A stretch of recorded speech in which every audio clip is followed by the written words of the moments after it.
Hey, True Believers England teen here with another, well, it's Marvel versus DC, kind of. There's just not enough Marvel coming out here to do a proper one. I mean, even if I did the percentage thing that I used to do, it's just not enough. So instead, the books that you see going by right now, these are the books I read. These are the books that are reviewed here, and they're put into order from worst to best. Marvel, DC, Independent, all lumped together, 20 to number 1. Yes, I wait until I read 20 books and then I'll do one of these reviews. I do have a scoring system. 1 star is horrible, 2 star is bad, 3 stars average, 4 stars good, 5 stars is excellent. We don't have any 5 stars this time. Doesn't mean we don't have some good books, but I didn't think any of them really made me go, woo! Anyway, look, I understand. My opinions aren't yours, so if you think I got a book wrong, whether I graded it too high, I graded it too low, I want to hear your opinions. Yeah, that's what this is all about, creating community. I want to know what you think about my opinion. Is that kind of narcissistic? I think so. Either way, let's ignore what I just said and get this party started.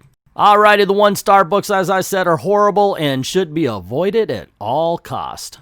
Youth number 1. Wow, this is a crappy comic. It's about crappy people. I hated every moment of it. I really did. It started off and you're seeing some slacker kid who's just, oh my gosh, I don't like using like Twitter buzzwords, but how freaking entitled are these guys? And they just prove that this is nobody I want to read about, nobody I want to watch. And I don't know. It's crap. Lucifers Night is the definition of wasted potential. At the beginning, it gives you this interesting introduction. This kid's having nightmares. He meets up with his friends the next day to go to school. And then there's 20 pages of him just being bored at school. So I was bored looking at it. And then the last page, his friends are like, we're demons.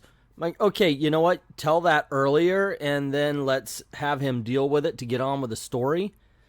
It's such a miss. Obviously, this is written for the trades. Unfortunately, it's not interesting enough to make you want to get the second issue, much less a trade paperback of it. The 2-star books are merely bad. Maybe they would have been horrible, but they just have something that saves them from that fate. Disaster Inc. number 1 is the kind of story that wants to prepare you for what's coming up so much that it forgets that it has to tell you what's happening now. There's an interesting bit that happens in the beginning, and this is a page right off of that particular beginning. But once we get past this action scene before the movie, it really just drops off and becomes one incredibly boring story about people you don't really care about. Hardy Boys, Nancy Drew, the death of Nancy Drew. Her name's at the top of the book. You know she's not dead. I mean, she's Nancy Drew, right? So all throughout this book, I'm waiting for the characters to catch up to me, which does not make a good mystery. This needs a better writer to pull this kind of thing off, especially when there's dialogue that hints that, yeah, Nancy Drew's right around the corner listening in, but I'm not going to tell you about this. Unfortunately, it ends up just being boring, and the art is horrible, so you don't even have that to fall back on. Ironheart 2020 number 1 doesn't know where its story is. This is a girl, a teenage girl, who is so distraught. She has an AI of her friend that died, and she's talking to it like it's a normal human. As a matter of fact, the entire AI thing is now being placed as a symbol for racism, which you've got a young teen black girl.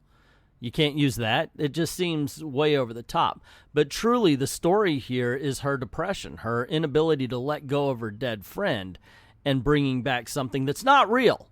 Sorry, but it is an AI. It is fake, and there is something to that. This could be much deeper of a story. Unfortunately, though, we get millennial, blah, blah, hey, fellow kids, and it really just fails. 3-star books are average. They either didn't resonate with me or I liked them, just not enough to recommend them, though. Justice League 44 continues the Venditti run on Justice League, and I gotta say, as much as I like the first 3 issues, these just don't live up. Here, we have the Justice League fighting all sorts of mythical creatures. It feels very episodic, as if he figured out, hey, why don't I have him do this, do this? At one point, Wonder Woman saves Batman and Flash. But it all feels episodic, like he thought of the problems before he built a narrative. Not quite as good. Not bad, just eh. Deceased Hope at World's End #1 starts off okay, it's the digital, straight to digital thing. It's Jimmy Olsen mainly in this particular chapter, and it is telling yet another story during the whole zombie outbreak. And it's not straight up zombies. It's an interesting tale, but one I think they're a little bit off by following Jimmy Olsen. It just seems like him narrating and everything, it just slows the pace that we had going in the last 2 miniseries. Not bad, but just not up to snuff compared to what we've seen before. The Straw King. There's a good story in this, and it's completely skipped over. These 2 daughters and sons of the Pharaoh, they're like the 20th ones down. So they realize, in all honesty, they're just going to be lives of servitude, but servitude to their older siblings. So anyway, they decide to run away, and immediately when they do, the comic book switches to them being captured, and we hear about this adventure that should have been part of the story. Yeah, they get captured, they're enslaved, and it's all about their escape. It's actually not a bad book. I just think it could have been a little bit better. Ghost Spider #9. So this one would be a lot better if they were less focused on what I said before on another issue, the Riri Williams is the hey fellow kids element of it. Just give us a character here, because all throughout it, it's like she's talking in text. And it just, I know I'm older, maybe it doesn't make sense to me, it makes sense to you, but overall I was like, okay, we get this gimmick now, let's get on with the story. Flash #754, oh my goodness, this has a lot more action than 753. That being said, it also feels like a filler issue. To tell you the truth, this is where the relationship between Flash and Reverse Flash really breaks down, and they start fighting each other as Reverse Flash starts to get his memories back and such. So I liked it. It's just, I don't know. It didn't have that oomph or anything. I just was underwhelmed. And the 4-star books are good, and I am proud and happy to recommend them to you.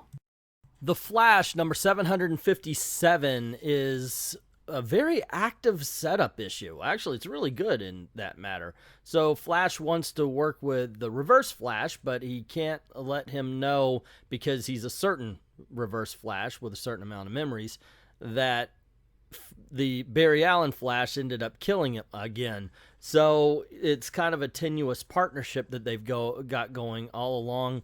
The Reverse Flash is trying to convince Barry Allen the only way he could defeat the Paradox is by killing him. It's actually a character story with a lot of running around. It's not too bad.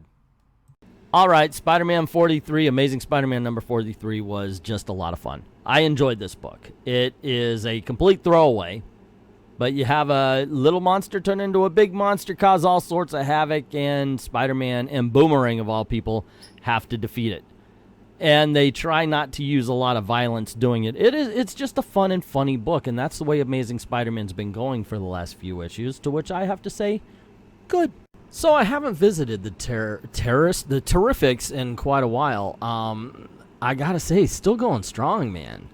I dig this. The Terrifics now have this brain trust, and I like that there's a whole bunch of thinkers on a superhero team. It just makes it that much better. Of course, you got raw power as well. Either way, this is a fun book. This is just a flat-out, old-fashioned, read it for the heck of it, have a good time doing it comic book. Justice League Odyssey #20. So basically, it's the same story as 19, except for instead of Starfire, you have Azrael as the Herald of Apocalypse. It's good to see Blackfire being badass, and Jessica Cruz is stepping up. She's got the power of Darkseid in her ring somehow, though. I gotta find out what's going on in these comics. I skipped a couple of months, and I'm like, wait a second, this actually sounds cool. Ant-Man #4. So Macrothrax is a thing now, because he's this big god of bugs stole Pym particles. Now he's a huge god of bugs. And I'm telling you, this book is just silly fun. I like this. I like being able to read a comic book. I'm not marred down by over-dramatic poppycock or anything like that. It's just entertaining fun. Year Zero has gotten better in my mind since I first read it. When I read it, I thought, okay, well, this is kind of a book that has a whole bunch of disconnected stories. It's all over the place. But the more I did think about it, I read it again, it really is kind of brilliant in the way it sets up each character and everything. I like this more now than I did when I first read it. It's a good zombie film that lets you get to know everybody before the zombie action begins. You should check it out. Nightwing number 70 is not bad. I love the fact that we got Dick Grayson back. Not a big fan of, I've got 2 lives. No, you don't. You just have the one. Oy vey. Over-dramatization, guys. And the part where the Nightwings broke up, but one of them's not letting it go, and he ends up running into the Joker, who doesn't really appreciate somebody dressing like the Bat Crew that's not the Bat Crew. Yeah, I gotta say, this is a fun book, and I'm looking forward to seeing where this story goes. Justice League Dark, number 22. I haven't read Justice League Dark in a while, so it's something to see him in this much trouble. As a matter of fact, they're getting their butts kicked so much that when they do have the final rally at the end, where it's like, oh, we're going to kick your butts now, it's like, yeah, I'm pretty sure you said this the first time around, so what's going to be different? This, however, does make me want to find out what led the Justice League Dark to this particular point. Deceased, Hope at World's End, number 2, focuses on Black Adam and how he fell and his country, I guess, because we see him, at first he's brutal, he's getting rid of the virus, and anywhere where he sees it, including killing everybody around in that area. And he meets up with the superheroes, and he tells Superman he's going to die because he doesn't have the will to kill people when they get the virus. And it's intense. This is a good book. This is back to the same kind of quality we had in the first Deceased. Catwoman, the 80th anniversary special. This is one of the few, I've got to say, every dang story is enjoyable. There's no Riley Rossmo. There's no really poor story. Tom King does his thing, but otherwise, it's perfect. It's $10, though. So while I recommend it, you've got to think of, is that a price point you're okay with? It's 100 pages, but it's still $10. That's up to you. So there you go, gang. That's my countdown from 20 to 1. And yeah, I kind of am surprised what I put at number 1 as well, the Catwoman special. I liked it. And I just realized, well, of all the books, I mean, Deceased was good, but I got to put that Catwoman special up there. Price, I couldn't consider this time around. In a review, yes. For the countdown, it's got to be the stories, and the stories were pretty strong. Even the Tom King didn't make me go, ugh. I mean, a little bit, but not enough for me to hate it. I'm hoping some of these, and I'm going to get another batch of independents that are going to kind of rise, because I think this time, except for year 1, the independents kind of faltered a little bit this time around. I don't know. Maybe it's just me. I'm a different breed of cat.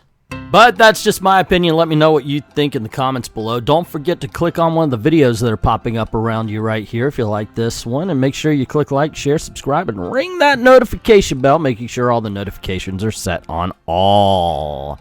Also, if you don't mind helping out the channel, going over to Patreon or to Ko-Fi or even over to members only at I Love Comics. Drop $1 in the till. Helps keep the lights on. Helps keep making videos for you. Thank everybody who's already done that. To everyone, all of the true believers, thank you very, very much for watching.